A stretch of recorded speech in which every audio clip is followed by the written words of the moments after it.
El orgullo es como las espinas del agave azul.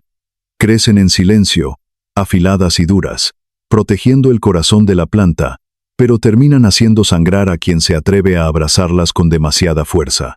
En las prósperas tierras de Jalisco, bajo el sol ardiente de México, el joven Alejandro era el reflejo vivo de esa arrogancia desmedida. Era el único heredero de la hacienda La Providencia, la productora de tequila más imponente y antigua de toda la región. Alejandro caminaba por las calles empedradas de su pueblo con la cabeza siempre en alto.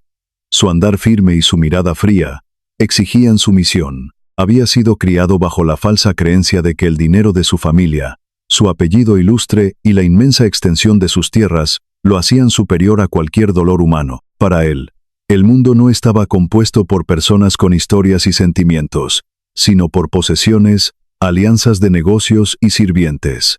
Sin embargo, el destino, que opera en líneas misteriosas y adora poner a prueba la soberbia de los hombres, colocó en su camino a una joven llamada Carmen. Ella era huérfana de madre desde pequeña y la única hija de don Tomás, un humilde y honrado gimador, un hombre de manos curtidas que pasaba sus días partiendo los agaves bajo el sol inclemente para enriquecer a familias como la de Alejandro. Carmen era la encarnación de la delicadeza, la pureza y la resistencia.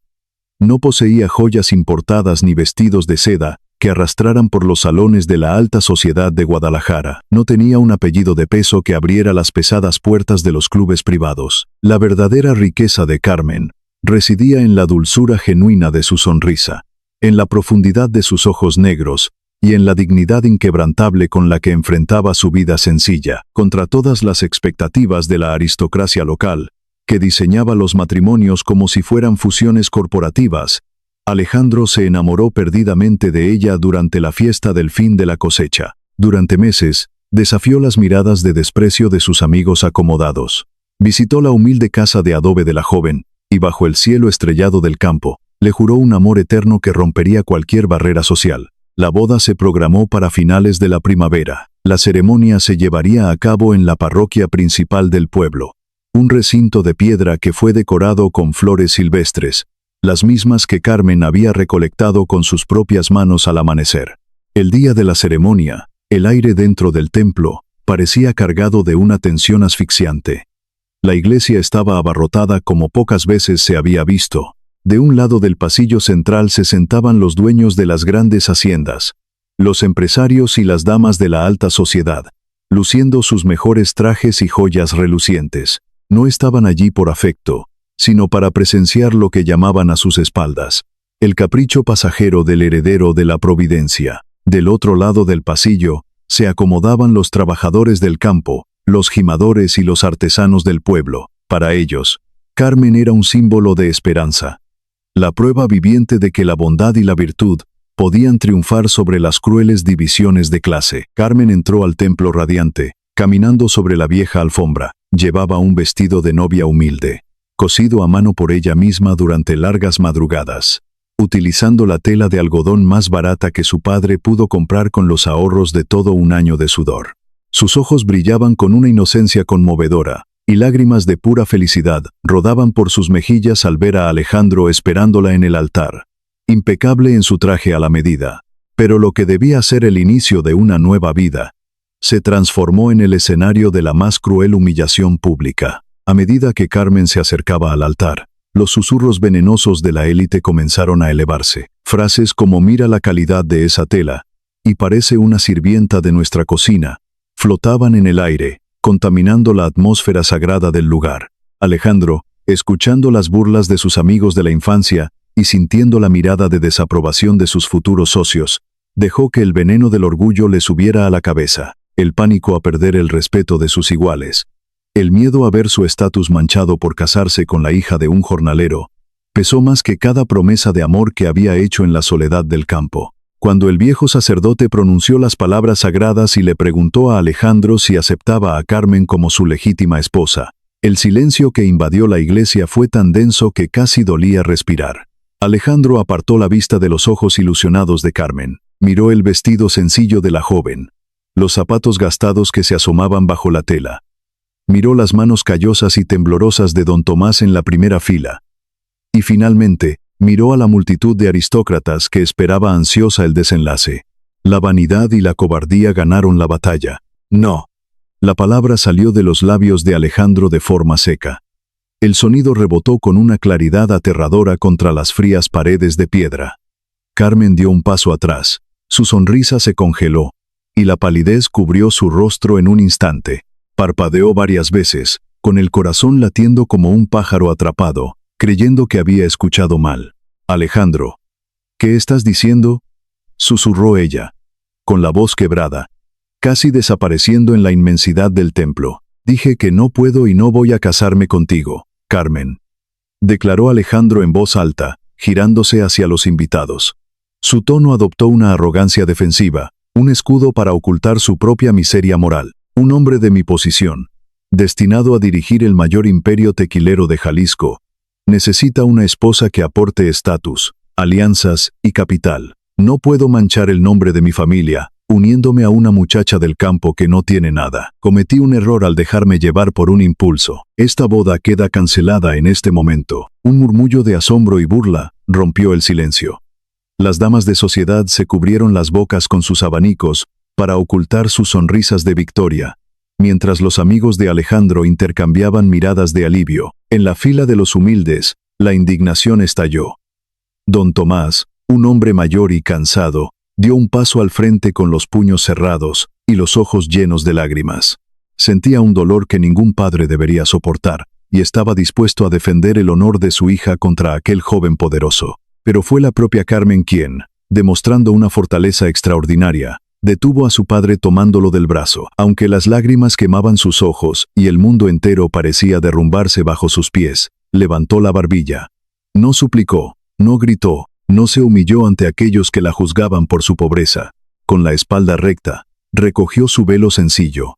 Tomó la mano de su padre y caminó con pasos firmes hacia la salida de la iglesia. Pasó con la cabeza en alto a través del mar de miradas cargadas de desprecio. Alejandro le dio la espalda al altar, sin atreverse a mirar atrás ni una sola vez, convencido de que había salvado su preciado patrimonio. Esa misma tarde, bajo el peso de una vergüenza injusta, Carmen y su padre cargaron sus pocas pertenencias en una vieja camioneta y abandonaron los límites de Jalisco. Se perdieron en los caminos de tierra al caer el sol, prometiéndose en silencio que jamás volverían a permitir que la arrogancia de los ricos dictara el valor de sus vidas. 5 años en la historia de un pueblo pueden parecer un suspiro, pero en la vida de un hombre guiado por la codicia, son tiempo más que suficiente para que el destino prepare una cosecha implacable. Pocos meses después del terrible episodio en la iglesia, Alejandro se apresuró a sellar su destino casándose con Isabella, la hija de un influyente político y empresario de la capital. Fue una boda celebrada con lujos excesivos, banquetes que duraron días enteros y portadas en las revistas de sociedad. Alejandro creía haber tocado el cielo. La fortuna que recibió como dote le hizo creer que la hacienda La Providencia sería un imperio eterno, intocable ante cualquier crisis.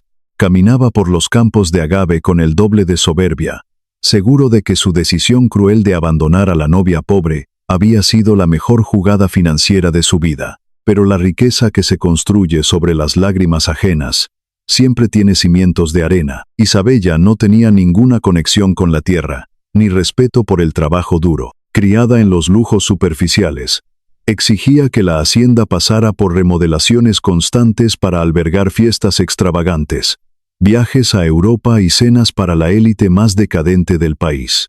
Alejandro, desesperado por mantener las apariencias y consolidar su posición, firmaba los gastos sin cuestionar. Al mismo tiempo, intentó expandir sus negocios invirtiendo fortunas en proyectos especulativos que le sugerían sus nuevos y falsos amigos. En menos de 3 años, la enorme dote había desaparecido por el desagüe del despilfarro y las malas decisiones. Y como si su incompetencia no fuera suficiente castigo, la naturaleza decidió cobrar su propia deuda. Una plaga silenciosa y devastadora del picudo del agave invadió los campos de Jalisco. Las hermosas plantas azules, que antes eran el orgullo de la región, comenzaron a pudrirse desde el corazón. En cuestión de meses, miles de hectáreas se marchitaron. Alejandro, demasiado orgulloso para escuchar los consejos de los viejos campesinos, insistió en comprar químicos caros e inútiles, endeudándose aún más. Mientras las haciendas vecinas lograban salvar parte de sus cosechas gracias a la sabiduría tradicional, la providencia solo recolectaba plantas muertas y pérdidas millonarias. Para intentar salvar las apariencias, Alejandro comenzó a pedir préstamos a bancos e inversionistas despiadados, poniendo como garantía la hacienda, la tierra sagrada de sus antepasados. La caída final fue rápida y brutal. Al darse cuenta de que el dinero se había esfumado y que los abogados comenzaban a rondar la propiedad con notificaciones de embargo, Isabella no lo pensó dos veces. Empacó sus joyas, vació las pocas cuentas bancarias que quedaban, abandonó la hacienda en una noche de tormenta y regresó con su familia, exigiendo el divorcio de inmediato para no cargar con las deudas. Alejandro se quedó completamente solo en la inmensa y fría casa principal. El silencio, que antes era llenado por el bullicio de las fiestas de la alta sociedad, ahora era interrumpido por el sonido de las goteras y el viento golpeando las ventanas rotas. En el 5.º año después del escándalo del altar, la gloriosa hacienda La Providencia estaba en la ruina total. Los enormes portones de hierro que exhibían el apellido de su familia estaban oxidados y caídos. La maleza crecía sin control por los patios, tragándose las piedras donde antes se horneaba el agave. Los techos de las bodegas se habían derrumbado. Alejandro ya no era el hombre que vestía trajes a la medida. Sus manos estaban llenas de callos y heridas por sus intentos desesperados de limpiar la tierra él solo, ya que todos los trabajadores se habían marchado por falta de pago. Vestía ropa sucia y remendada, y apenas tenía para comer. El heredero arrogante se había convertido en un fantasma, probando en carne propia el amargo sabor de la pobreza que un día usó para humillar a la mujer que de verdad lo amaba. El golpe final llegó a través de un sobresellado por el tribunal. Sin fondos para pagar los intereses abusivos, un juez decretó el embargo total. La hacienda sería vendida en subasta pública a finales de ese mismo mes.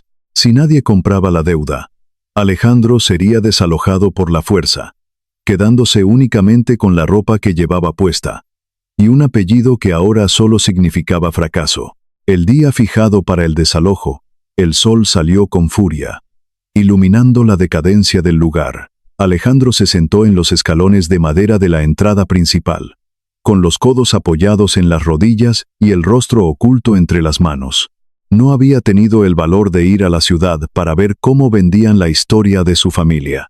El arrepentimiento, ese veneno que no soluciona nada pero destruye el alma, le oprimía el pecho. Pensó en Carmen. Pensó en cómo había arrojado a la basura la única oportunidad de tener una vida llena de lealtad y amor verdadero, solo por complacer a personas que desaparecieron en el momento en que su dinero se acabó. Miró sus propias manos sucias de tierra, y comprendió que la vida le había enseñado la lección de la manera más dolorosa posible.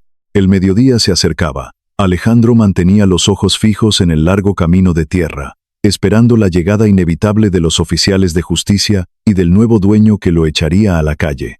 De pronto, el silencio del campo se rompió por el sonido de un nishi.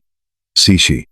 Se levantó a lo lejos. Alejandro limpió el sudor de su frente, esperando ver las austeras camionetas del gobierno. Pero lo que cruzó los portones oxidados de la hacienda lo dejó sin aliento. No era un vehículo del tribunal. Era una imponente y lujosa camioneta negra de modelo recién, escoltada por otro vehículo de seguridad. Los autos brillaban bajo el sol, reflejando un poder absoluto. Avanzaron lentamente por el camino de piedra, deteniéndose justo en el centro del patio principal, frente a la casa grande. El contraste entre aquel lujo moderno y la miseria de la hacienda era asombroso. Alejandro se puso de pie torpemente. Le temblaban las piernas y el corazón le latía con tanta fuerza que le dolía el pecho. Se acomodó la camisa rota, sintiendo una ola de vergüenza insoportable al ser visto en ese estado por visitantes tan importantes. Un chofer de traje impecable bajó rápidamente y abrió la puerta trasera del vehículo principal con profundo respeto. De su interior, descendió una mujer que parecía emanar un aura de poder, elegancia y autoridad indiscutible. Llevaba un sofisticado traje sastre de un tono oscuro y un sombrero de ala ancha que le protegía el rostro del sol. Caminaba con una seguridad aplastante.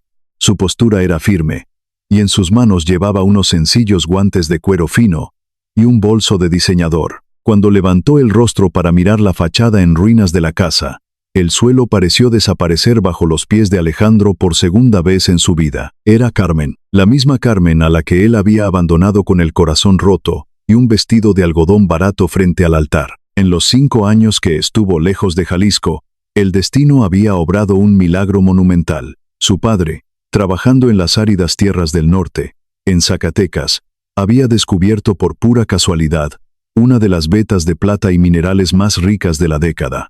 En poco tiempo, con inteligencia y trabajo duro, transformaron ese hallazgo en una de las empresas mineras más fuertes del país.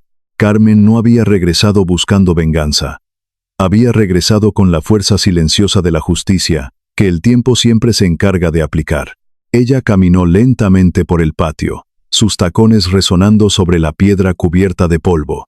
Sus ojos evaluaron las ventanas rotas, las paredes descarapeladas y la tierra abandonada, sin mostrar ni una gota de satisfacción maliciosa ni de lástima.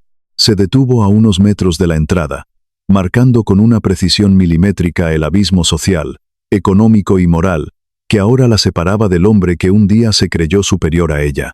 Alejandro bajó los escalones con pasos vacilantes. Mantenía los brazos pegados al cuerpo, intentando inútilmente ocultar los agujeros de su ropa. Su rostro ardía de una humillación tan profunda, que deseaba que la tierra se abriera y se lo tragara. Carmen, ¿eres tú? Su voz salió débil, rota, apenas un susurro arrastrado por el viento seco. No puedo creer lo que ven mis ojos. Carmen lo miró fijamente. Su expresión era serena, con una frialdad que helaba la sangre. Sí, Alejandro, soy yo. Veo que el tiempo y las decisiones que tomaste no fueron tan amables como tu soberbia. La providencia ya no tiene el brillo que usaste como excusa para humillarme frente a todos. Alejandro agachó la cabeza. Era incapaz de sostenerle la mirada. Las lágrimas de profunda vergüenza comenzaron a rodar por sus mejillas, mezclándose con la tierra de su rostro. ¿Viniste hasta aquí para reírte de mi ruina?, preguntó con la voz asfixiada por 5 años de culpa. ¿Viniste a ver el momento en que me tiren a la calle? Para cobrarte lo que te hice a ti y a don Tomás, no necesito gastar mi tiempo ni mi dinero en venganzas pequeñas. Alejandro, respondió Carmen, abriendo su bolso para sacar un pesado sobre con el sello del banco y la firma del juez. La vida es una maestra muy sabia, y ella sola se encargó de cobrarte el precio de tu orgullo y de ponernos a cada uno en el lugar que merecemos. Carmen dio un paso adelante y le mostró los documentos. Estuve en la oficina del juez esta mañana. Fui yo quien liquidó hasta el último peso de tus deudas, los intereses y las hipotecas que estaban hundiendo tu apellido. Compré la propiedad completa antes de que iniciara la subasta. A partir de este segundo, la hacienda La Providencia, las tierras y cada agave podrido que queda en estos límites me pertenecen legalmente. El impacto de sus palabras paralizó el cuerpo de Alejandro. Miró los papeles que probaban su derrota total, y luego miró sus propios zapatos rotos. Comprendió la suprema ironía del destino. La hacienda, la riqueza que intentó proteger rechazando a la mujer que lo amaba, ahora era propiedad de esa misma mujer. Se había salvado de dormir en la calle, sí, pero el precio de su salvación era soportar la humillación absoluta de depender de la caridad de la persona a la que más daño había causado. ¿Qué vas a hacer conmigo ahora, Carmen?, preguntó él, con lágrimas cayendo al suelo. ¿Me vas a ordenar que tome mis trapos y me vaya, tal como yo lo hice contigo? Carmen guardó los papeles. Miró hacia el horizonte, contemplando las hectáreas de tierra que ahora administraría con la visión y el respeto que a él siempre le faltaron. Podría hacerlo. La ley me da el derecho de echarte de mi propiedad hoy mismo. Y cualquiera en mi posición disfrutaría viéndote suplicar, dijo ella con voz firme. Pero yo no me muevo por el odio que destruyó tu vida. Llevo en la sangre la memoria de mi padre y la dignidad del trabajo honesto. Si quieres ganarte el pan de cada día, puedes quedarte viviendo en el cuarto de los jornaleros al fondo del terreno. Alejandro levantó la vista, estupefacto. Trabajarás bajo el sol, limpiando la maleza y sembrando de nuevo con tus propias manos, como un empleado más bajo las órdenes de mi administrador. Te daré la oportunidad de ganarte la vida con el sudor de tu frente, pero cada vez que hundas las manos en la tierra, recordarás que la dueña absoluta de todo este imperio es la hija del gimador al que un día despreciaste porque no tenía oro en los bolsillos. No esperó ninguna respuesta. No le dio espacio para que intentara articular un perdón que ya no tenía ningún valor. Carmen dio media vuelta con elegancia. Caminó hacia su vehículo con pasos fuertes y decididos. El chofer cerró la puerta con un sonido seco, un golpe definitivo que marcaba el final de una era.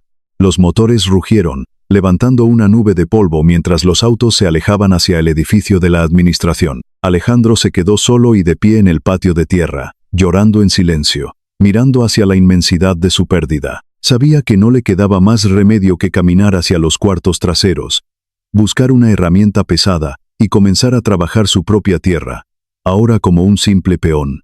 La región de Jalisco siguió prosperando con los años. Pero en los campos de agave, la gente jamás olvidó la leyenda de la novia humilde que regresó en la cima del mundo para comprar la corona del heredero arrogante, demostrando para siempre que el destino es paciente y que el tiempo siempre se encarga de darle a cada persona la cosecha exacta de lo que un día sembró.